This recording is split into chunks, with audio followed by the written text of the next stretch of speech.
Live नहीं है, ये रिकॉर्डेड सेशन है और अभी कुछ एक सेशन शायद रिकॉर्डेड आए, तो बने रहिएगा भाई, है ना, लेक्चर सीरीज के अंदर। और जैसे कि आपको बताइए भाई, मैं आर्ट एंड कल्चर पढ़ा रहा हूँ राजस्थान का। तो आर्ट एंड कल्चर मैंने शुरू किया था भाई, राजस्थान के प्रमुख मेले और त्योहार जो है भाई, वो दोनों मैं आपको आज कवर कराऊंगा। तो चलिए भाई, मेरे साथ बने रहिए। आज की क्लास को करते हैं शुरू। 9 बज चुके हैं और आप सारे विद्यार्थियों का बहुत बहुत धन्यवाद। मुकेश भैया, आपका बहुत बहुत धन्यवाद। कविशा, सुप्रभात बच्चे। नीरज भैया, गुड मॉर्निंग। शकुंतला, आपका बहुत बहुत स्वागत है। अनु, सना, आप सभी का बहुत बहुत स्वागत है। बाकी जो भी नए विद्यार्थी जुड़े, उनका बहुत बहुत धन्यवाद। चलिए भाई, आगे चलते हैं। चलिए भाई, देखिए आज का जो लेक्चर है वो चालू होगा छोटी तीज से। अब बात आती है कि सर छोटी तीज है क्या। देखिए, एक तो ये बात हमेशा याद रखिएगा कि जब भी आप तीज वर्ड पढ़ें, that means we are talking about Mata Parvati, है ना। माता पार्वती के बारे में हम लोग बात कर रहे हैं। ठीक है, जब भी आप अगर छोटी तीज पढ़ रहे हैं तो माता पार्वती के बारे में पढ़ रहे हैं। और देखिए एक्चुअली होता क्या था कि पहले के टाइम पे जो पति पत्नी के प्रेम का त्योहार जो हुआ करता था, या दाम्पत्य प्रेम का जो त्योहार हुआ करता था, दैट वाज तीज। अब आप बोलोगे सर क्या बात कर रहे हो, इम्पोर्टेंट जो है भाई वो तो करवा चौथ है। अब देखिए था क्या कि करवा चौथ पहले नहीं हुआ करती थी, जस्ट बिकॉज के आपके बॉलीवुड ने इसको बहुत ज़्यादा ग्लैमराइज कर दिया, तो फिर भाई ये जो है काइंड ऑफ बहुत ज़्यादा फेमस हो गया। वरना देखिए भाई, एक्चुअलिटी में जो था वो तीज का ही त्योहार हुआ करता था, जो पति पत्नी के प्रेम का एक त्योहार था।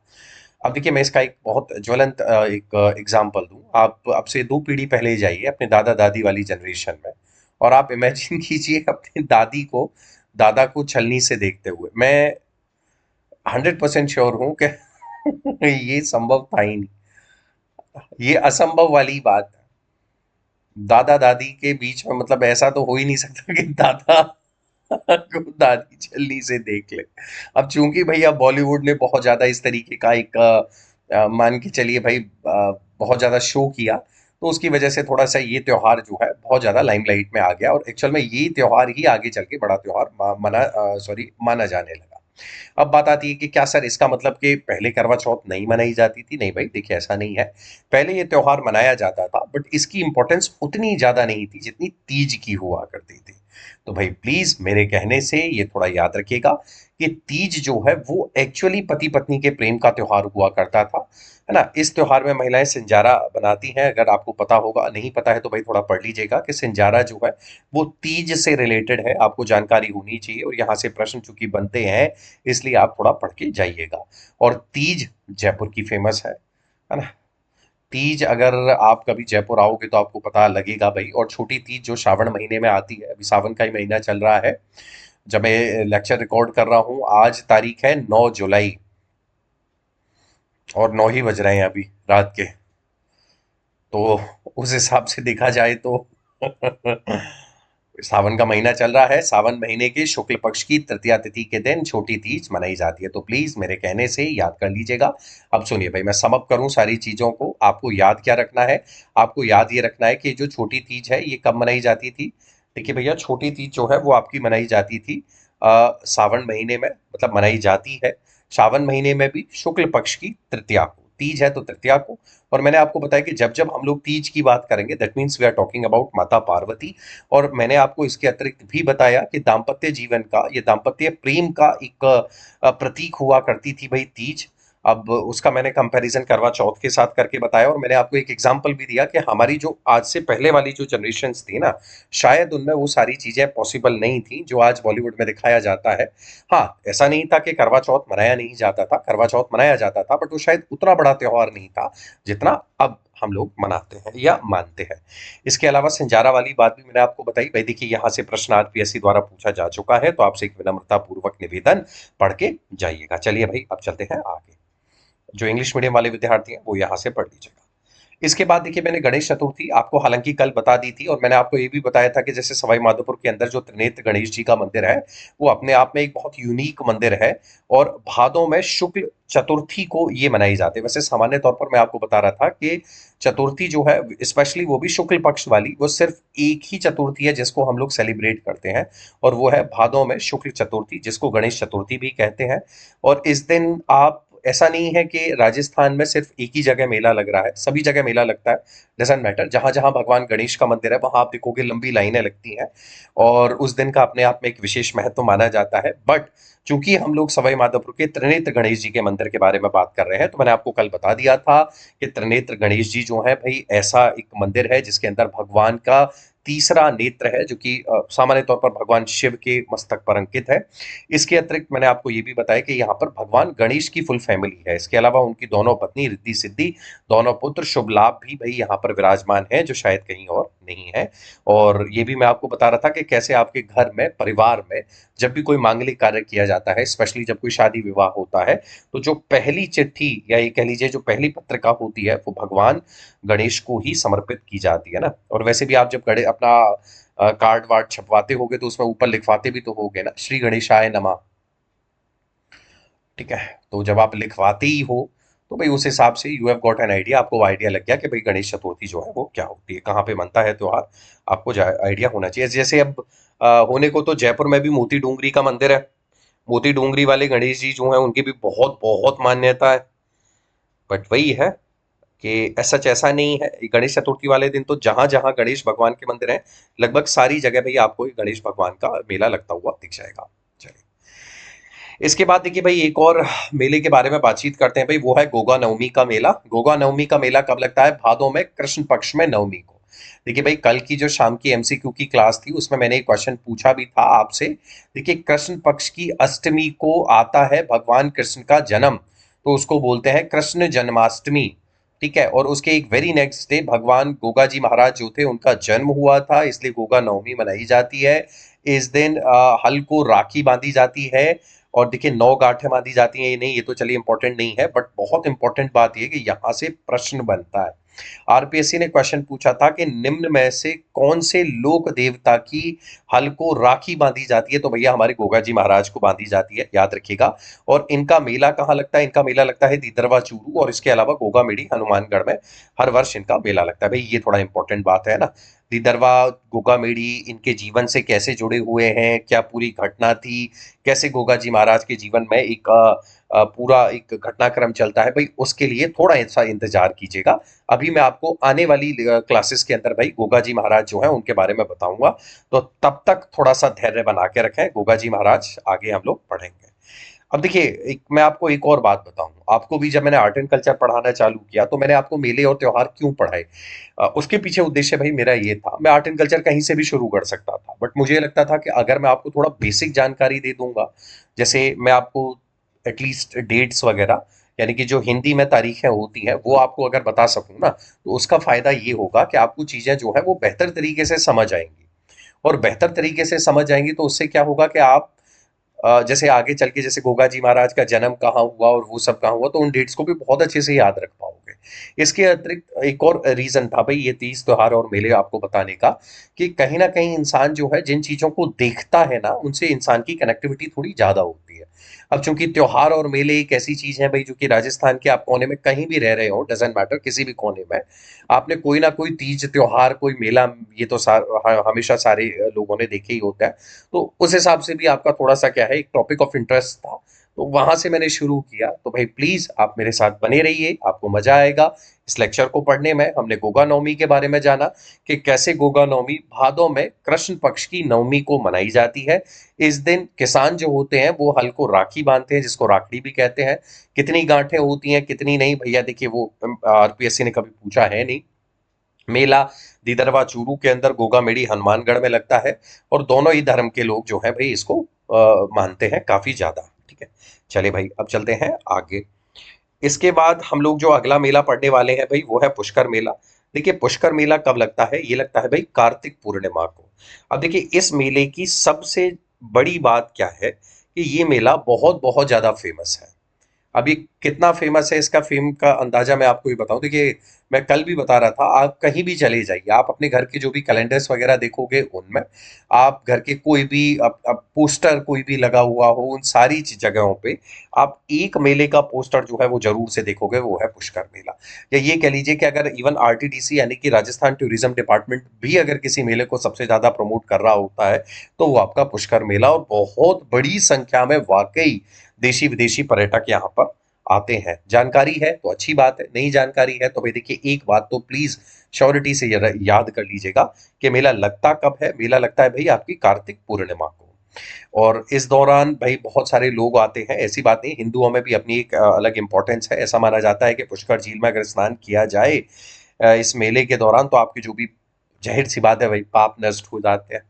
अब इंसान इतना पापी हो चुका है कलयुग में कि मुझे ऐसा लगता है कि भगवान भी उसके पाप नष्ट नहीं करते। और इंसान अगर पाप नष्ट भी हो जाए तो आने वाले 10-20 साल में इतने पाप कर लेता है कि फिर भगवान को लगता है कि अरे तेरे पाप पहले नष्ट किए थे, फिर से तू पाप करने लगा। चलिए कोई ना, मजाक अपनी जगह है। रंगनाथ जी का मंदिर भी याद रखिएगा। अगर आपने दक्षिण की शैली पढ़ी होगी, देखिए मंदिर निर्माण की 3 शैलियां हैं। आपने अगर उत्तर भारत में देखी है तो नागर शैली, दक्षिण भारत में देखी है तो द्रविड़ शैली, और इसके अलावा अगर आप दक्षिण भारत के अंदर ही नागर और द्रविड़ का एक मिक्स देखोगे तो उसको बेसर शैली बोलते हैं। बट अब चूंकि द्रविड़ शैली जो है वो साउथ इंडिया की शैली है, और साउथ इंडिया की शैली के मंदिर आपको नॉर्थ इंडिया यानी उत्तर भारत में देखने को नहीं मिलते। बट रंगनाथ जी का मंदिर जो कि आपको अजमेर में मिलेगा वो एक्चुअली इस द्रविड़ शैली का मंदिर है। पता था तो अच्छी बात है, नहीं पता था तो भैया प्लीज मेरे साथ याद रखिएगा। अच्छा, इसके अलावा ये जो पुष्कर मेला है ना, ये पशु मेला भी है।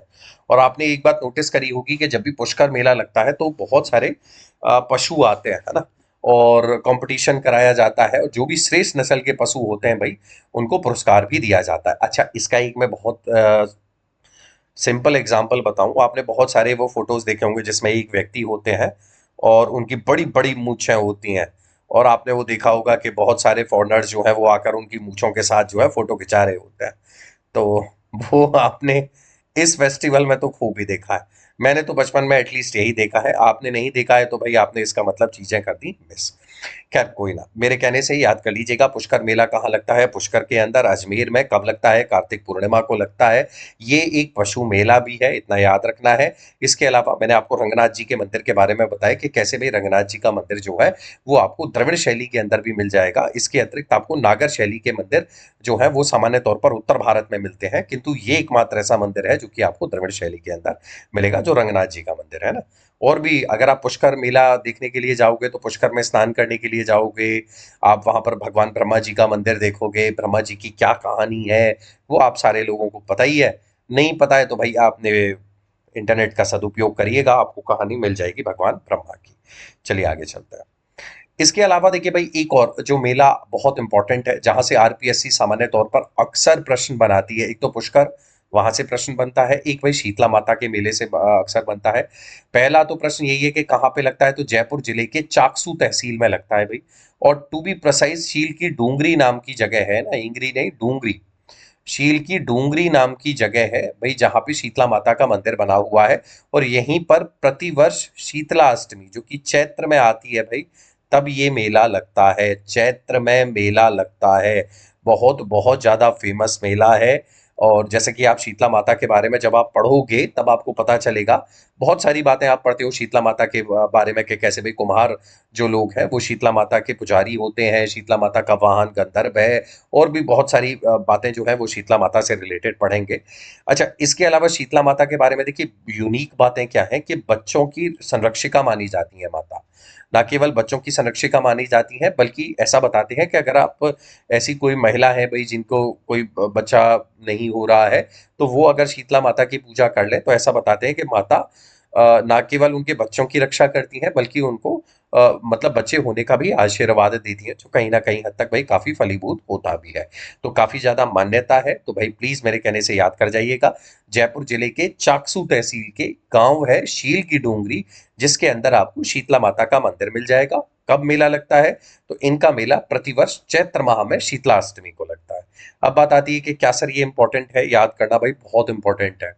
मतलब आप मान के चलिए कि हर दूसरी तीसरी परीक्षा में अगर मेले से संबंधित प्रश्न आ रहा है तो कुछ एक मेले जैसे पुष्कर का मेला हो गया, ये शीतला माता वाला मेला हो गया, यहाँ से प्रश्न बनते ही बनते हैं भाई। और देखिए शीतला अष्टमी वाली जो है ना, ये मैं आपको बताऊं, आप सभी के घर में बासोड़ा होता है ना, बासोड़ा। बासोड़ा होता है। अब बासोड़ा क्या होता है देखिए मैं बताऊं। इस दिन क्या होता है, ठंडा भोजन किया जाता है। होली के बाद आता है। होली के बाद आता है, आपको अच्छे से याद होगा, और इस दिन ठंडा भोजन किया जाता है। और आपके सभी के घर में ना माता जी वगैरह लोग जो भी हैं वो मीठे चावल बनाते हैं। मीठे चावल बनते हैं, याद है। और आप लोग दही वही से खाते होगे भाई। देखिए, पता नहीं, मेरे यहाँ तो यही बनता है। और माता जी एक दिन पहले जो भी बनाना होता है उसको बना के रख देती हैं। और उसके बाद फिर नेक्स्ट डे हम लोग जो एक तरीके का ठंडा भोजन या बासी भोजन जो है वही किया जाता है। और उसको हम लोग अपनी लोकल लैंग्वेज में बासोड़ा बोलते हैं। भाई आपका तो पता नहीं, मैं चूंकि भरतपुर से आता हूँ तो मेरे यहाँ बासोड़ा ही बोला जाता है। तो चलिए भाई, ये भी थोड़ा याद रखिएगा, बासोड़ा वाली बात वो भी कहीं ना कहीं शीतलाष्टमी वाले दिन ही होता है। ठीक है, चलिए आगे चलते हैं। हाँ भाई, देखिए, अगर आपको यहाँ तक कुछ चीज़ों में समझने में प्रॉब्लम हो, किसी भी तरीके के क्वेश्चन, कोई क्वेरी हो, तो प्लीज़ आप उसको कमेंट सेक्शन में छोड़ते जाइएगा। मैं डेफिनेटली जब भी उसको देखूंगा कमेंट को, मैं उसका आंसर अवश्य करूंगा। तो आपसे एक विनम्रता पूर्वक निवेदन है। हालांकि भाई अगर मैं लाइव पढ़ा रहा होता तो मैं डेफिनेटली आपके जो भी क्वेरीज हैं उनको लाइव ले लेता। चूंकि मैं लाइव नहीं हूं तो इसलिए भाई मेरा छोटा सा प्रयास ये है कि आप बताइएगा आपका अनुभव कैसा रहा है। और मतलब अगर आपको कुछ समझ नहीं आ रहा है तो आप कमेंट सेक्शन में अवश्य लिखें। चलिए भाई, इसके बाद एक और मेला है भाई, केसरिया नाथ जी का मेला। ये थोड़ा सा याद कर लीजिएगा। रीजन क्या था कि अभी रिसेंटली मैं पढ़ रहा था कहीं, तो वहां पे हुआ ये कि अचानक से ये मेला पॉपअप हुआ, या ये कह लीजिए कि क्वेश्चन पॉपअप हुआ। और जब मैंने क्वेश्चन देखा तो मुझे लगा यार ये बच्चों को बता देना चाहिए। अगर मैं बता दूंगा तो एटलीस्ट वो इतना याद कर जाए कि उदयपुर में केसरिया नाथ जी का मंदिर है जहां पर ये मेला लगता है। और देखिए, आरपीएससी ने काले बाबा या धुलेव बाबा के नाम से पूछा था कि इनका मेला कहाँ लगता है। और बच्चे थोड़ा सा वहां पे कंफ्यूज हुए। हालांकि देखिए भाई, मैं ये मानता हूं कि आर्ट एंड कल्चर में हर वो चीज याद नहीं कर सकते भाई जो अंडर द सन है ना। अब जैसे मैं भरतपुर का हूं तो भाई भरतपुर में ही ऐसे बहुत सारे मेले या बहुत सारी मंदिर होंगे जिनके बारे में भाई आपको जानकारी नहीं ही होगी। और अगर वहां से प्रश्न आएगा तो भाई मुझे एडेड एडवांटेज होता है। और देखिए, लोकल होने का बड़ा एडवांटेज है। कैसे? सपोज आपके एग्जामिनर बीकानेर के हैं, चलिए एग्जामिनर ना सही, एग्जामिनर ने बीकानेर का कोई क्वेश्चन पूछा, या एग्जामिनर जोधपुर का है, उसने जोधपुर का क्वेश्चन पूछा। अब चूंकि उसने भाई जोधपुर का क्वेश्चन पूछा तो जोधपुर के जो लोकल हैं उनके लिए एडवांटेज तो है ही भाई। अब उन्हें पता है कि भाई ये मंदिर कहाँ है। शायद बाहर के लोगों को इतनी जानकारी नहीं है, बट जोधपुर के लोगों को तो इसकी जानकारी है। तो इसलिए भाई थोड़ा बहुत तो फायदा देखिए मिलता ही है। तो उस हिसाब से आप एटलीस्ट इतना कर जाइएगा कि उदयपुर में केसरिया नाथ जी का मंदिर बना हुआ है। ठीक है, केसरिया नाथ जी को ही काले बाबा या धुले बाबा के नाम से भी जाना जाता है। अब याद और रखना हो तो भैया आप इतना याद कर लीजिएगा, चैत्र में इनका मेला लगता है, चैत्र में अष्टमी को, है ना। और बाकी भील जनजाति के लोग वगैरह जो हैं उनको काफी ज्यादा मानते हैं। अब देखिए भाई, ये मैं इसलिए भी बता रहा हूँ कि थोड़ा सा बेसिक आइडिया रख लेंगे ना तो आपके लिए थोड़ा बेटर रहेगा। कि क्या पता आपका किसी दुर्दिन हो, आरपीएससी को कभी कोई टफ क्वेश्चन बनाना हो, या ये कह लीजिए कि आरएसएमएसएसबी को कभी कोई जज्बाती होकर इस तरीके का क्वेश्चन पूछना हो, तो एटलीस्ट आपको आइडिया हो कि भाई इस तरीके से याद रखना है। तो याद रखिएगा, उदयपुर में केसरिया नाथ जी का मंदिर बना हुआ है। भगवान केसरिया नाथ जी को ही काले बाबा व धुले बाबा के नाम से भी जाना जाता है। इसके अतिरिक्त यहाँ पर प्रतिवर्ष चैत्र माह में मेला लगता है। और भील जनजाति के लोग जो हैं, हाँ, भील जाति के लोग यहाँ हजारों की संख्या के अंदर आते हैं। ये थोड़ा याद कर लीजिएगा। चलिए भैया, आई होप केशरिया नाथ जी का मेला आपको समझ आ गया होगा। आप चलते हैं आगे। दशहरा मेला। भैया देखिए, कोटा में रहकर तैयारी करने का महापाप मैंने भी किया है 12वीं के बाद। और ऐसा महापाप, हालांकि मैंने 10वीं के बाद करना चाहिए था, वो मैंने टिक नहीं पाया कोटा में, वो एक अलग बात है। हालांकि 12वीं के बाद मैं रहा और मैंने भाई कोटा के अंदर काफी मतलब जो भी अपना समय गुजारा, बर्बाद किया, जो भी है भाई, वॉट एवर। ठीक है। हाँ, तो इसी हिसाब से है। अब एक सेकंड बच्चों ना, एक मिनट।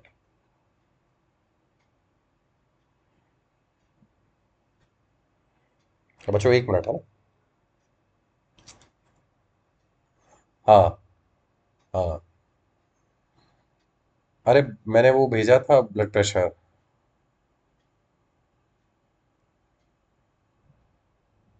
131/78 था।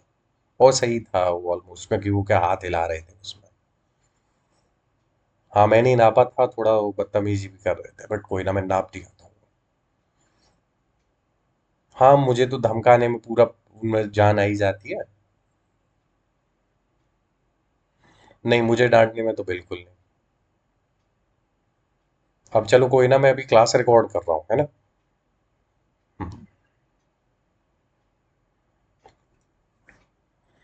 हाँ बच्चों, सॉरी, है ना, किसी अति आवश्यक कार्य की वजह से भाई मुझे जो है वो कॉल लेना पड़ा, मैं उसको टाल नहीं सकता था, तो आपको भी असुविधा के लिए खेद है। हाँ, मैं क्या बता रहा था, मैं ये बता रहा था कि भैया जब मैंने 12वीं करी तो 12वीं में पढ़ते हुए मैंने भी कोटा खूब घूमा है। हर एक नवयुवक की तरह कोटा में कुछ चीजें तो कोटा के बच्चे हमेशा देखते हैं। वो है एक तो चंबल गार्डन और दूसरा बच्चे जो देखने जाते हैं वो है कोटा का दशहरा मेला।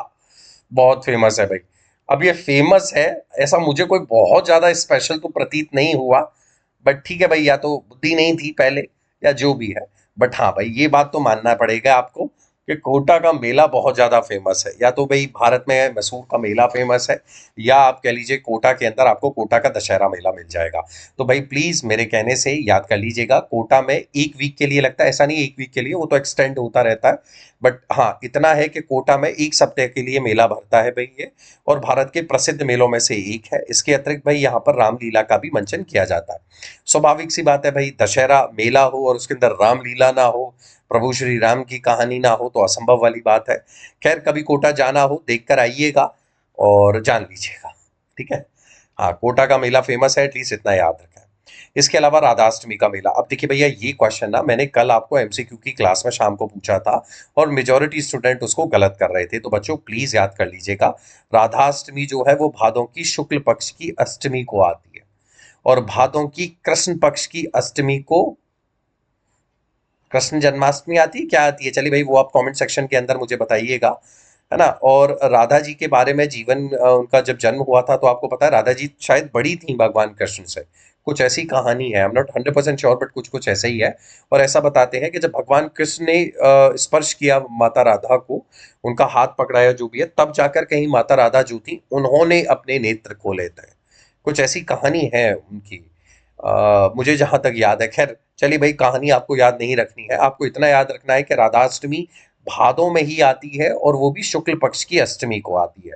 इसके अतिरिक्त अजमेर के सलेमाबाद में निम्बार्क संप्रदाय का मेला लगता है, जो कि राधा ये रानी जो है उनसे संबंधित है भाई। सबसे बड़ा मेला लगता है, आपसे विनम्र विनती, पढ़ के जाइए। ना जाने कितनी बार आरपीएससी ने प्रश्न पूछा है कि अजमेर के सलेमाबाद में निम्बार्क संप्रदाय का मेला किस लिए भरता है, तो या राधाष्टमी पर सबसे प्रसिद्ध मेला कहाँ लगता है, तो अजमेर के सलेमाबाद में निम्बार्क संप्रदाय का। कैसे भी पूछे, उल्टा सीधा सीधा उल्टा, आप दोनों तरीके से याद करके जाइएगा। राधाष्टमी का मेला अजमेर के सलेमाबाद में निम्बार्क संप्रदाय का लगता है। अब ये निम्बार्क संप्रदाय क्या है, निम्बार्काचार्य कौन थे, इस बारे में जानकारी के लिए भैया आप अपने जो भी राजस्थान नहीं, इंडियन हिस्ट्री के जो भी टीचर हों उनको संपर्क करें।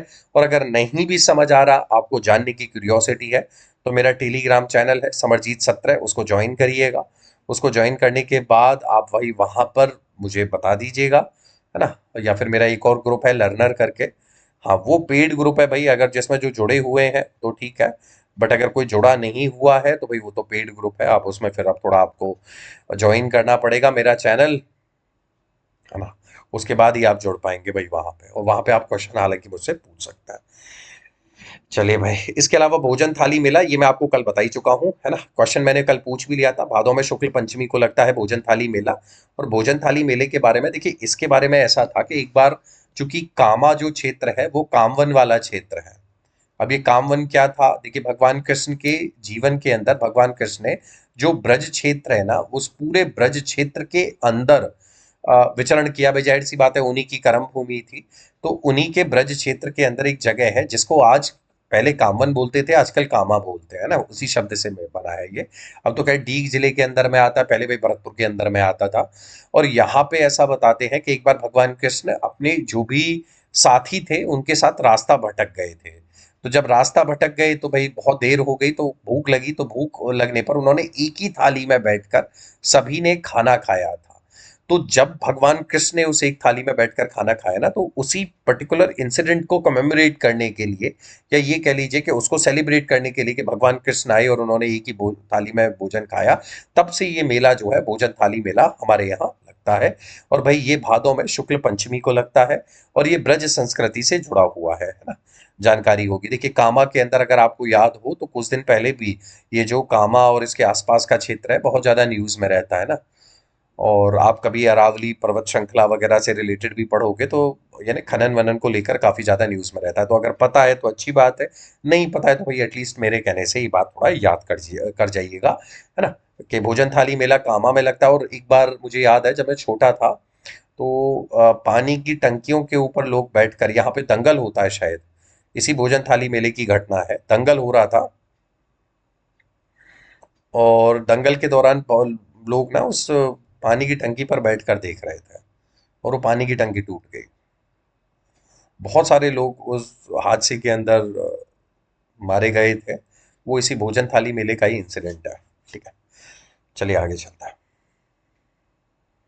इसके बाद देवनारायण जी महाराज का। देवनारायण जी महाराज, अब देखिए भाई उनको परिचय की आवश्यकता है नहीं, आप सभी जानते हैं। राजस्थान के लोक देवताओं में एक प्रमुख लोक देवता हमारे देवनारायण जी महाराज है। मेला कहाँ लगेगा? आसिन भीलवाड़ा में लगेगा, स्वाभाविक है भाई, वहीं के हैं। इसके अलावा कब लगता है? भादों में शुक्ल सप्तमी को मेला लगता है बच्चों। भाई ये प्लीज याद रखने वाली बात है। क्या आपको पता होनी चाहिए? बिल्कुल पता होनी चाहिए। और इनके अनुयायी जो हैं भाई वो भी आपको पता है भाई गुर्जर कम्युनिटी से आते हैं। देखिए ऐसा नहीं है, मुझे ऐसा लगता है कि देवनारायण जी महाराज सभी के लिए वंदनीय है। हालांकि गुर्जर कम्युनिटी के लोग थोड़ा अधिक मानते हैं देवनारायण जी महाराज को, बट और लोगों में भी खूब मान्यता है। मैं पर्सनल लेवल पे भी भाई काफी ज्यादा ब्रेव मानता हूँ देवनारायण जी महाराज को। और भाई देवता हैं वो, उनकी कभी बगड़ावतों की कहानी सुनिएगा। और जब मैं आपको देवनारायण जी महाराज की कहानी सुनाऊंगा ना, तब आपको भी बहुत जबरदस्त मतलब गर्व महसूस होगा कि हम उसी पावन मिट्टी में पैदा हुए हैं जिसमें देवनारायण जी महाराज जैसे वीर लोग पैदा हुए थे। चलिए भाई, अब भगवान है, चलिए वो तो भगवान थे, बट अगर हम उन भगवान का थोड़ा भी अंश बन पाए तो मुझे लगता है भाई हमारे लिए बड़े सौभाग्य की बात है। खैर, याद रखने वाली बात, आसिंद भीलवाड़ा देवमाली अजमेर के अंदर लगता है। देवमाली वाली बात ये मैंने आपको क्वेश्चन में पूछी थी एमसीक्यू के अंदर, अगर आपको याद हो तो। कब लगता है? भादों में शुक्ल सप्तमी को लगता है देवनारायण महाराज का मेला। और हमारे जो प्रधानमंत्री हैं मोदी जी अभी कुछ दिन पहले गए थे और उनके अपने भाषणों के अंदर भी इनके बारे में सुना होगा। बाकी आपने बगड़ावतों की कहानी और ये सब भी सुनी है, अगर जानकारी है तो ठीक है, नहीं है तो भाई प्लीज याद कर लीजिएगा। इसके अलावा भाई तेजाजी महाराज का मेला। तेजाजी महाराज भाई हमारे लोक देवता हैं। तेजाजी महाराज मतलब, तेजाजी महाराज के बारे में पहले तो मैं आपको बता दूं, तेजाजी महाराज का मेला लगता है भादों में ही शुक्ल दशमी को। भादों में शुक्ल सप्तमी को लग रहा है देवनारायण जी महाराज। भादों में शुक्ल पक्ष में दशमी को लग रहा है तेजाजी महाराज। भादों में कृष्ण नवमी को, कृष्ण पक्ष की नवमी को गोगा जी महाराज। भादों में कृष्ण अष्टमी को भगवान कृष्ण की जन्माष्टमी। तो आप सोचो कि भादों में बहुत सारी चीजें आती हैं। अच्छा, अभी मैं आपको और भी बताऊंगा। इसको तेजा दशमी भी बोलते हैं, ये भी भाई याद रखिएगा किससे कब तक कहाँ लगता है। विशाल पशु मेला लगता है भाई, ये भी थोड़ा याद रखने वाली बात है, परबतसर नागौर में लगता है। इसके अलावा तेजा जी को ही काला बाला का देवता बोलते हैं। इसके अलावा कृषि कार्यों के उपासक देवता के रूप में भी पूजा करी जाती है। इवन अच्छी बरसात के लिए भी तेजाजी महाराज की ही पूजा करी जाती है। तो भाई देखिए बच्चों, एग्जाम की दृष्टि से याद करके जाइएगा, तेजाजी महाराज का मेला कब लगता है? भादों में शुक्ल दशमी को, तेजा दशमी भी बोलते हैं। और विशाल पशु मेला लगता है। इसके अलावा तेजाजी महाराज को ही काला बाला का देवता बोला जाता है। और इसके अतिरिक्त कृषि कार्यों के उपासक देवता के रूप में भी अगर किसी की पूजा होती है तो बच्चों होते हैं हमारे तेजाजी महाराज। और इसके अतिरिक्त एक और बात समझिएगा, तेजाजी महाराज के बारे में अभी मैं किसी से पढ़ रहा था और उन्होंने एक बात बोली तेजाजी महाराज को लेकर। छोटे हैं वो मुझसे उम्र में, तो वो बोले भैया आपको नहीं लगता कि कितने महान होंगे तेजाजी महाराज का इनाम लेकर? बोला कि उन व्यक्ति को पता था। आपने जब तेजाजी महाराज की कहानी पढ़ी है तो आपने पढ़ा है कि कैसे वो सर्प जब उन्हें मिलता है तेजाजी महाराज को, तो उसको वादा करके जाते हैं तेजाजी महाराज। और उन्हें पता था कि इस वायदा को, इस वादे को निभाने में या निभाते निभाते मेरी जान चली जाएगी, पर बावजूद उसके तेजाजी महाराज पीछे नहीं हटते हैं और उस सर्प से किए हुए वादे को भी निभाते हैं, अपनी जान दे देते हैं, बट उस वादे से पीछे नहीं हटते हैं। तो मुझे लगता है कि भैया ये मिट्टी वाकई इसीलिए पावन है। और जब उन्होंने ये बात बोली और मैंने इसको थोड़ा सा बैठकर आत्मसात किया तो मुझे लगा यार वाकई बहुत बड़ी बात थी। आप सोचो, उस व्यक्ति को ये पता है कि आगे चलकर मेरी मृत्यु सुनिश्चित है और मैं अगर वहां से वापस जाऊंगा, मतलब मैं वहां से मुकर नहीं सकता। चाहे तो मुकर सकते हैं, बट वो है ना कि जबान की कीमत क्या होती है। बोलते हैं ना, जबान की कीमत क्या होती है इंसान की। तो भैया वो आपको अगर जाननी है ना, तो तेजा जी महाराज की कहानी सुनिएगा। और मुझे लगता है कि कहीं ना कहीं भाई उन्होंने काम ऐसा किया था तेजा जी महाराज ने, कि वो ये डिजर्व करते थे। ये लोक देवता जो है ना, वो जो पूजे जाते हैं, वो इंसान, सामान्य इंसान नहीं कर सकता भाई, जो तेजा जी महाराज ने किया था। खैर, कहानी जो है भाई उसे कहानी की तरह लीजिएगा। बाकी ये एग्जाम की दृष्टि से याद करके जाए। भादों में शुक्ल दशमी को लगता है भाई, तेजा दशमी बोलते हैं, पशु मेला है, काला बाला के देवता और कृषि कार्य को उपासक। यहाँ से बहुत बहुत सारे प्रश्न बने हैं, आते हैं, पता होना चाहिए एग्जाम के अंदर, यू शुड नो दैट। चलिए भाई, इसके अलावा बहुत सारे और भी मेले हैं, लिस्ट बहुत लंबी है। देखिए, जैसे बीकानेर जिले का ही जम्बेश्वर जी का मेला, ये याद रखिएगा। सीकर जिले में जीण माता का मेला लगता है। अगर आपने हर्षनाथ और जीण माता की कहानी सुनी है तो अच्छी बात है। इसके अलावा सवाई माधोपुर में त्रिनेत्र गणेश जी वाला मैंने बता दिया। सवाई माधोपुर में ही शिवाड़ का मेला लगता है, मैंने आपको कई बार बताया है भाई। और कल मैं शायद शाम को एक क्वेश्चन भी पूछ रहा था कि हमारे यहाँ 12वां ज्योतिर्लिंग है, जिसको हम लोग घुश्मेश्वर महादेव का ज्योतिर्लिंग भी बोलते हैं, अगर आपको आइडिया हो तो। इसके अलावा परबतसर में तेजा जी का मेला लगता है। मेहंदीपुर बालाजी का मेला लगता है। मेहंदीपुर बालाजी दौसा के अंदर है, आपको जानकारी होगी। बाड़मेर जिले में गोगा जी का मेला लगता है। इसके अलावा चूरू जिले के अंदर आपको सालासर हनुमान जी का मेला लगता है। ये भी कल मैंने आपको क्वेश्चन पूछा था ना एमसीक्यू के अंदर, और आप में से बहुत सारे विद्यार्थियों ने बिल्कुल सटीक और सही उत्तर भी दिया था। और मैंने आपको बताया भी था कि कैसे भाई यहाँ पर भगवान की स्वयंभू प्रतिमा है, और जिसके अंदर भगवान के दाढ़ी मूछ है ना। सामान्य तौर पर दाढ़ी मूछ नहीं होते हैं भगवान के, बट यहाँ पे है। इसके अतिरिक्त उदयपुर की हरियाली अमावस्या का मेला भी भाई खूब खूब विख्यात है। अब देखिए भाई, जितने भी मेले जो मुझे इंपॉर्टेंट लगे, जो एग्जाम में पूछे जाते हैं, वहां से जो भी पिछले 10 या 15 वर्ष में पूछे गए हैं, वो सारे के सारे मैंने यहाँ पे संकलित किए। थोड़ी बहुत उनसे रिलेटेड किस्से कहानी भी बताई। देखिए, उससे क्या होता है कि आपकी थोड़ा सा रिटेंशन पावर रहती है, आपको थोड़ा सा कहानी याद रह जाए तो उससे आप थोड़ा सा बना के लिख सकते हो। जैसे आपको तेजा जी की पूरी कहानी याद रहेगी, तो आपको इतना शायद याद आने की पॉसिबिलिटी है कि भादों में ही होगा। क्योंकि सर बता रहे थे कि जितने भी लोक देवता हैं, कहीं ना कहीं मोर और लेस यही भादों के ही अंदर उनके मेले लगते हैं। तो वही वाली बात है भाई, मैं यही चाहता हूं कि आप चीजों को याद कर सकें, आप अपने एग्जाम में उन चीजों को रिकॉल कर पाए, और थोड़ा रटे ना आप। देखिए, आर्ट एंड कल्चर में वैसे तो भाई देखिए याद तो करना ही पड़ेगा, उसमें तो कोई दो राय है नहीं। बट हाँ, अगर आप चीजों को थोड़ा सा कोरिलेट कर पाएंगे तो मेरे लिए बड़ी जीत वाली बात होगी। खैर चलिए भाई, अब आगे चलते हैं। देखिए भाई, ये सारे पशु मेले जो है, ये मैं आपको कल लिस्ट दिखा चुका हूँ। आपने अगर कल वाली क्लास नहीं देखी है, नहीं ली है, तो एक बार भैया ले लीजिएगा, आपको आइडिया लग जाएगा, है ना। मैंने पशु मेले पढ़ा दिए थे भाई, मल्लीनाथ जी का मेला, बलदेव पशु मेला, तेजा जी मेला, रामदेव जी पशु मेला। अब देखिए, था क्या कि कल मैंने एक क्वेश्चन पूछा, और मैंने आपको पूछा कि निम्न में से कौन सा पशु मेला नहीं है। और उस केस में चूंकि भैया अगर आपने पढ़ा होगा तो ही आपको पता होगा, और नहीं पढ़ा होगा ना तो आपको दिक्कत हो जाएगी। जैसे देखिए, जसवंत पशु मेला, गोगा मेड़ी पशु मेला, चंद्रभागा पशु मेला, ये तो आरपीएससी ने इसी साल पूछा है। कार्तिक पशु मेला, इसके अलावा रामदेव जी का पशु मेला। रामदेव जी का इतना इंपॉर्टेंट नहीं है, तेजा जी वाला बहुत ज्यादा फेमस है, और मल्लीनाथ जी वाला बहुत ज्यादा फेमस है। तो 1 2 3 इधर, 4 इधर, इनको जरूर पढ़ जाए ना एटलीस्ट। गोगा मेड़ी, जसवंत, तेजा जी, रामदेव जी और मल्लीनाथ जी, इतने पांचों को तो भाई प्लीज याद कर लीजिएगा। ठीक है। इसके अतिरिक्त अगर ये महोत्सव याद कर लें तो भाई बहुत अच्छी बात है। इसमें एटलीस्ट देखिए, कंफ्यूजन किस में होता है, मरु महोत्सव में, है ना। मरु महोत्सव में कंफ्यूजन होता है, बहुत सारे बच्चों को मैंने गलत करते हुए देखा है। क्योंकि मरु महोत्सव में क्या होता है भाई, आपको जोधपुर लग सकता है, आपको बाड़मेर लग सकता है, आपको यहाँ पर बीकानेर भी लग सकता है। तो इसलिए भैया, आपको थोड़ा पॉसिबल मिस्टेक से बचाने के लिए मैं बता दूं, मरु महोत्सव होता है जैसलमेर के अंदर, हाथी Jaipur, adventure sports quota, Mewar तो ऑब्वियसली बात है, ग्रीष्म भी आप दिमाग लगा लोगे, मारवाड़ और शेखावाटी वो आपको आइडिया है ही। इसके अतिरिक्त शरद महोत्सव, ये भाई एक और लिस्ट है, आप इसको और देख लीजिएगा, आपको मिल जाएगा, है ना। महावीर जी का मेला करौली के अंदर होता है, शायद मैंने भाई कलवल की क्लास के अंदर सवाई माधोपुर बता दिया था। और हालांकि मैंने ये मिस्टेक की माफी मांग ली थी, मेरी क्लास के एक बड़े अच्छे विद्यार्थी हैं, उन्होंने मेरा इस तरफ ध्यान आकर्षित किया। आपका बहुत बहुत थैंक यू किरण। बट कोई ना, यहाँ पे भाई मैं आपको बता देता हूँ, एक बार मैं जूम और कर दूं, शायद आप बाद में कभी देखें और आपको दिखाई ना दे। ये देख लीजिए भाई, शरद महोत्सव कहाँ है, फिर बूंदी, फिर बेणेश्वर, फिर महावीर जी का मेला, फिर कजली तीज, चंद्रभागा मेला, ब्रज महोत्सव, भरतपुर में होता है भाई रंगीन फव्वारों के लिए बहुत ज्यादा फेमस है। डीग भरतपुर की राजधानी हुआ करती थी और यहाँ पे रंगीन फव्वारे वगैरह खूब सारे चला करते थे। चला करते हैं। कभी मौका मिले को देख के आने का तो प्लीज ब्रज महोत्सव देखने के लिए भरतपुर अवश्य आइएगा। इसके अलावा केला देवी का मेला आपको करौली के अंदर मिलेगा। डीग महोत्सव आपको मिलेगा डीग भरतपुर में। और जैसलमेर पतंग महोत्सव थार बाड़मेर के अंदर होता है। ब्रज महोत्सव भरतपुर में। देखिए भैया थार होता है बाड़मेर में और मरु महोत्सव होता है जैसलमेर में। और ये आपके लिए इम्पोर्टेंट है, पता होना चाहिए। ठीक है, चलिए आगे चलते हैं। अब देखिए भाई इसके अलावा अब मैंने क्या किया, ये तो थे मेले। मेले के अतिरिक्त मैंने यहाँ पे आपके लिए एक काम और किया।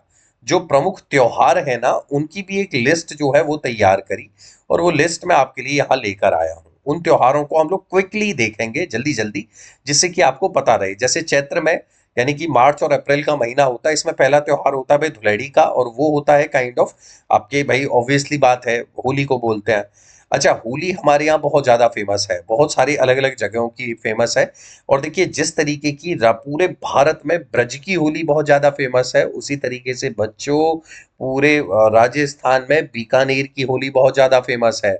अगर आप में से कोई बीकानेर के चलिए छोटे गुरुजी हमारे बीच में बैठे हुए हैं, अभी मैं लाइव नहीं हूँ, वरना छोटे गुरुजी अपने अनुभव बताते और वो इस बात की बिल्कुल एक तरीके से एग्री करते, इस बात की स्वीकृति देते, सहमति देते कि वाकई ब्रज के अतिरिक्त अगर कहीं की होली फेमस है तो ये है आपकी बीकानेर की।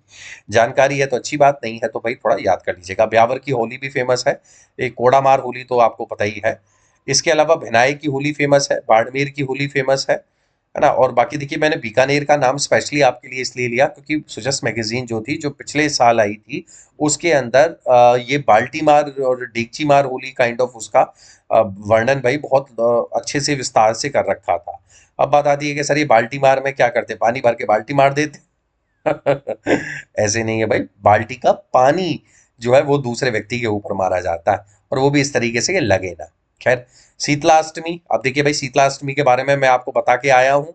आपको आइडिया होगा चैत्र में कृष्ण अष्टमी को लगता है और बासौड़ा कहा जाता है। क्या होता है क्या नहीं होता है इसको भैया ऑलरेडी हम लोग डिस्कस कर चुके हैं। बट हाँ, अभी चूंकि हम लोग चैत्र माह के त्योहार देख रहे हैं तो हमें शीतलाष्टमी के बारे में पता लगा। इसके अलावा चैत्र शुक्ल एकम आप सारे लोग जानते हो भाई, नवरात्रों की स्थापना होती है। नवरात्रे साल में दो होते हैं, एक तो चैत्र माह में आते हैं और एक आते हैं आश्विन माह में। हालांकि होते चार हैं बट जो बड़े नवरात्रे हैं वो चैत्र और आश्विन के हैं। सिंजारा क्या होता है, मैंने छोटी तीज से पहले आपको बताया था, सिंजारा निकाला जाता है और पुत्री और पुत्रवधु के प्रेम का प्रतीक है, ये हम जानते हैं। रामनवमी आती है भाई चैत्र शुक्ल नवमी को। रामनवमी, भगवान राम का जन्म हुआ था उस दिन, रामनवमी के दिन। तो ये भी भाई याद रखिएगा। देखिए रामनवमी याद रखें, सिंजारा याद रखें, इसके अलावा ये शीतला अष्टमी याद रखिएगा।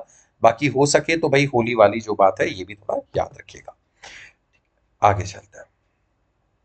इसके अलावा चैत्र फिर अगला महीना आता है बच्चों बैसाख। अब बैसाख के कुछ महीने जो हैं वो आपको सॉरी त्योहार जो है वो याद रखने। जैसे बैसाख में सबसे इंपॉर्टेंट है आखा तीज। तो एटलीस्ट आपको यहाँ से त्योहार पता लग जाएगा कि आखा तीज बैसाख में मनाई जाती है। अबू सावा होता है। अबू सावे का मतलब ये होता है कि भाई इस दिन आप जिसके मतलब शादी वादी के लिए किसी को, बहुत सारे ऐसे होते हैं ना लोग जो बेचारे मतलब वो नहीं निकलवा पाते हैं, क्या बोलते हैं उसको, मुहूर्त टाइप। तो इस दिन आप अबू सावा होता है, बिना मुहूर्त के भी शादी ब्याह जो है वो कर सकते हैं। और आपको पता होगा कि इस दिन बाल विवाह सबसे ज्यादा ज्यादा जो है वो किए जाते हैं। अब क्यों किए जाते हैं आका तीज वाले दिन भाई, वो आप मुझे कमेंट सेक्शन के अंदर बताइएगा। इसके अलावा गणगौर है भाई, है ना, ये थोड़ा देख लीजिएगा। उजली तीज जो है वो बीकानेर की है। देखिए भाई मुझे क्यों ये याद आ रहा है कि आरपीएससी ने क्वेश्चन पूछा था कि उजली तीज एक तो फेमस कहाँ की है, तो बूंदी की। और कब मनाई जाती है, बैसाख पूर्णिमा को। अब चैत्र बैसाख, बैसाख के बाद अगला महीना आता है ज्येष्ठ या जेठ का महीना। अब इसमें अगर आपको याद रखनी है, एक तो निर्जला एकादशी वाली बात याद रखिएगा, है ना। तो निर्जला एकादशी के बारे में आपको जानकारी होगी। बिना जल के औरतें जब वो रहती हैं व्रत, और मुझे अच्छे से याद है अभी कुछ दिन पहले ज्येष्ठ शुक्ल एकादशी थी। और इस दिन भैया अपने घर की माता बहनों से दूर रहें, क्योंकि अगर उन्होंने बिना पानी के व्रत रखा है तो फिर वो विस्फोट कभी भी कहीं भी हो सकता है और उस चक्कर में आपको उससे जो है बचाने वाला कोई नहीं आएगा। कोशिश ये करिएगा दूर रहें, सावधान रहें, सतर्क रहे। कोई ना, मजाक की बात है। अषाढ़ों के त्योहार में कोई ऐसा कुछ विशेष नहीं है। एक सेकंड, है ना,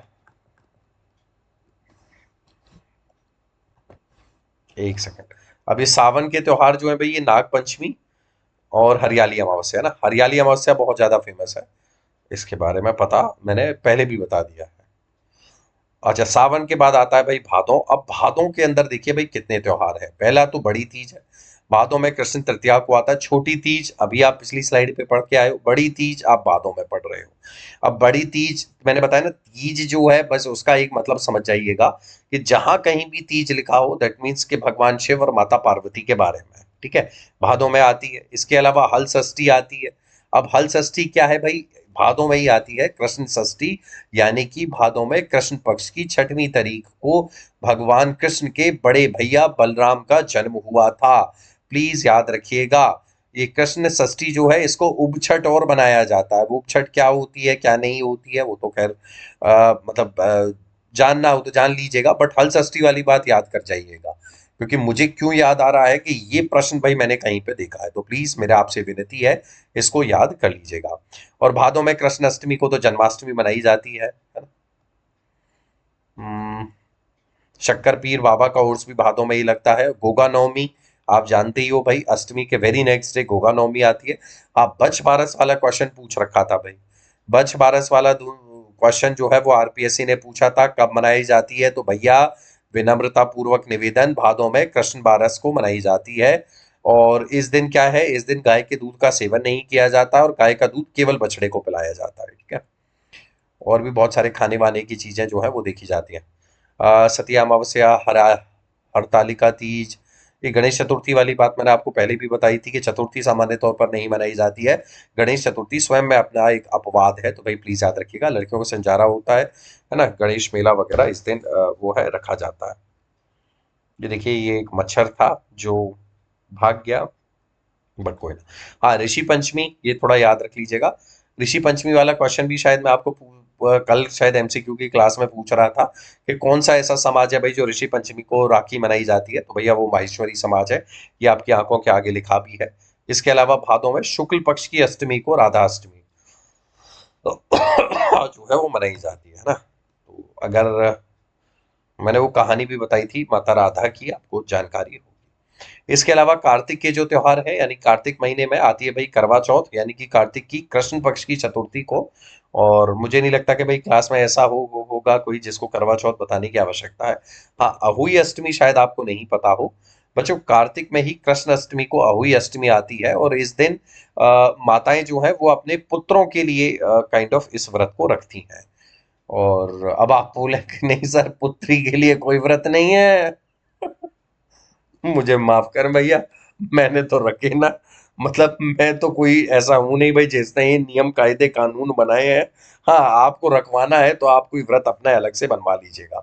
खैर, तुलसी एकादशी तो खैर छोड़िए। धनतेरस इंपॉर्टेंट है, इसमें कार्तिक कृष्ण त्रयोदशी को आती है। भगवान धनवंतरी की पूजा करी जाती है। आपको पता होगा आयुर्वेद के सबसे बड़े ज्ञाता है, और यमराज की भी पूजा करी जाती है ना। धनवंतरी आयुर्वेद के भी हैं, भगवान धनवंतरी आयुर्वेद के हैं बिल्कुल। और रूप चौदस, हनुमान जी की पूजा, दिवाली आती है, गोवर्धन पूजा।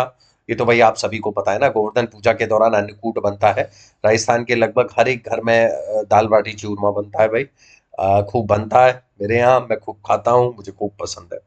खैर, भैया दूज भाई कार्तिक शुक्ल द्वितीया को आती है। और और तो ऐसा कुछ मुझे इम्पोर्टेंट लगा नहीं। आप पढ़ लीजिएगा, आपको थोड़ा इम्पोर्टेंट और लगे तो।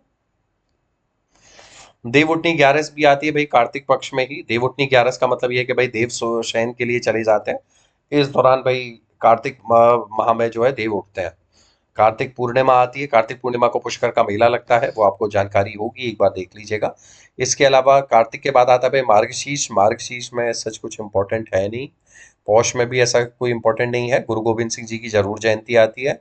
इसके अलावा माघ के त्योहारों में भी ऐसा सच कुछ इंपॉर्टेंट नहीं है।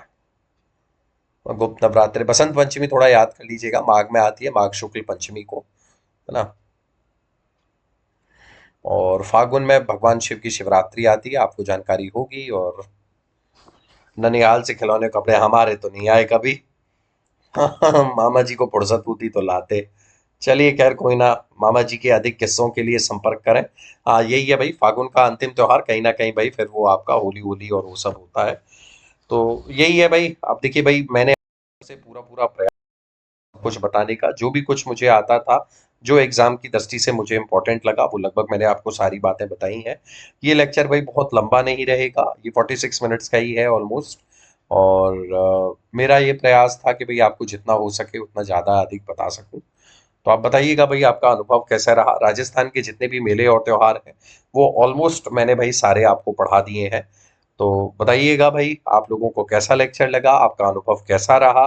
अगर आपके कोई क्वेश्चंस हो, कोई क्वेरीज हो, तो प्लीज़ उनको कमेंट सेक्शन में छोड़ते जाइएगा।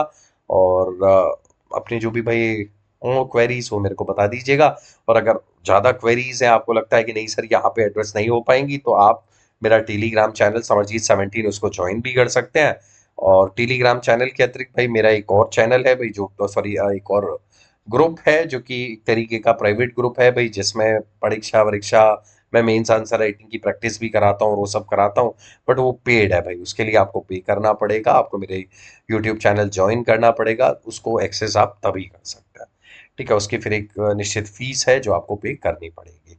तो चलिए भाई, अगर आप चाहते हैं तो ज्वाइन करिएगा। ज्वाइन करने के बाद मेरे मेल आईडी मैं आपको बता दूंगा, और मुझे पता लग ही जाएगा खैर, है ना। फिर आप मुझे मेल भी कर सकते हैं, और वहां से फिर मैं आपको उस ग्रुप के अंदर जोड़ दूंगा।